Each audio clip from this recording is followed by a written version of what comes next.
part one of this story, we looked at Baltimore's plans to sell about 40% of its public housing stock to private developers, and why some residents, workers, and advocates oppose these plans.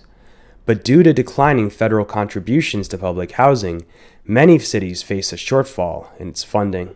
The Department of Housing and Urban Development, HUD, puts the shortfall at $27 billion. Baltimore says it can raise $300 of the $800 million it needs by selling some of its properties to private developers. To understand how America's public housing crisis got so bad in the first place, we spoke to Jeff Singer.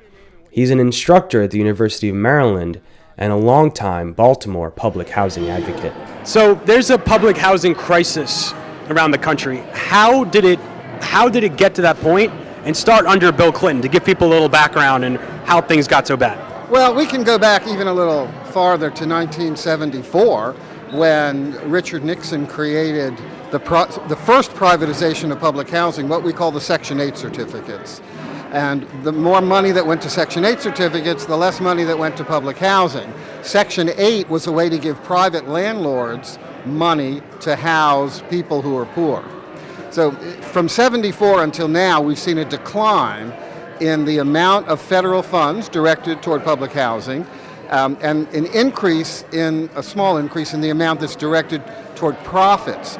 The program we're talking about here tonight is the efflorescence of that. It's actually privatizing the housing that we built for ourselves and making sure that people can make profits from it. They don't mix well together. Affordable housing and profits are antithetical. And so what happened starting under the Clinton administration?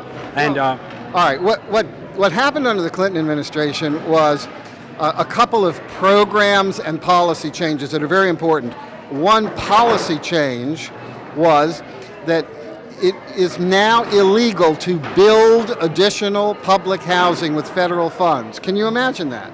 In 1949, Congress declared that it is the goal of the United States to make sure that every resident here has safe, decent, affordable housing.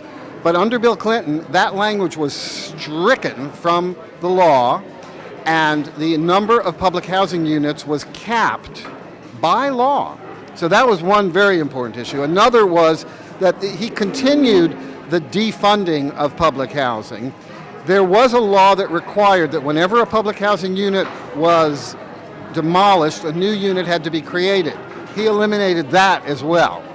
So this has accelerated the demise of public housing. RAD program is happening under the Obama administration, a Democratic administration. Yes, well, as Huey Long said, they may be Democratic waiters or they may be Republican waiters, but they're serving food from the same Wall Street kitchen.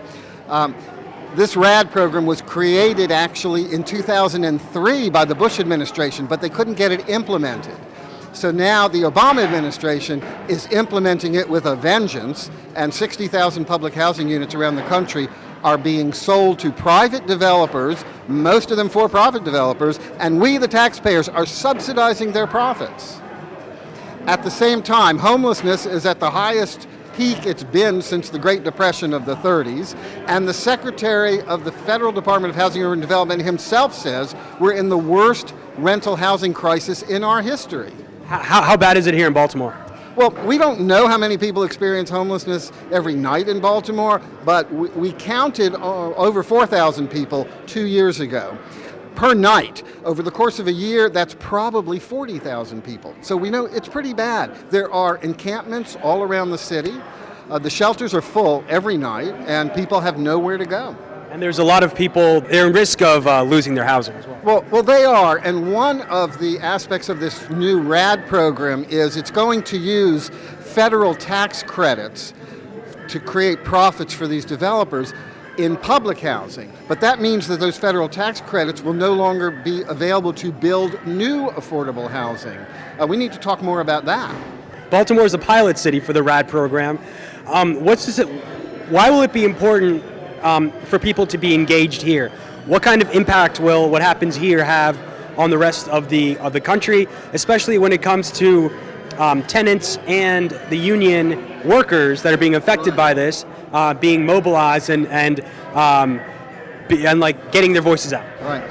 I think we have an opportunity here to do something very important, and that is to combine the forces and interests of the tenants with the forces and interests of the workers. It is outrageous that the federal government has approved a plan that's going to fire 200 workers who had decent wages, job protections, and benefits. The middle class that the president is talking about, growing the middle class, well, now we're destroying part of the middle class. So by combining the interests of the tenants and the workers and the advocates and the neighborhood folks, we can create a really important force. And that force is devoted toward affordable and fair development policies. And so, part of the drive for this, you can kind of say, comes from the perception that public housing is failing. And so why is it important to talk about the mismanagement and the underfunding of public housing to contextualize that? Oh, that's critical. The federal budget for the Department of Housing and Urban Development was the equivalent of $90 billion in 1980, and it is now $42 billion. It's less than half of what it was. So they have purposefully, for 40 years, underfunded public housing, both the capital costs, maintaining it, keeping it in good physical condition, and the operating costs. Now, the city of Baltimore gets only about 75% of what they need to run public housing, and they get, a hundredth of what they need to maintain it. Well, what else is important for people to know about the future of public housing in America and Baltimore today? Well, public housing is the sector of housing that keeps housing permanently affordable for the very large number of folks whose income is low.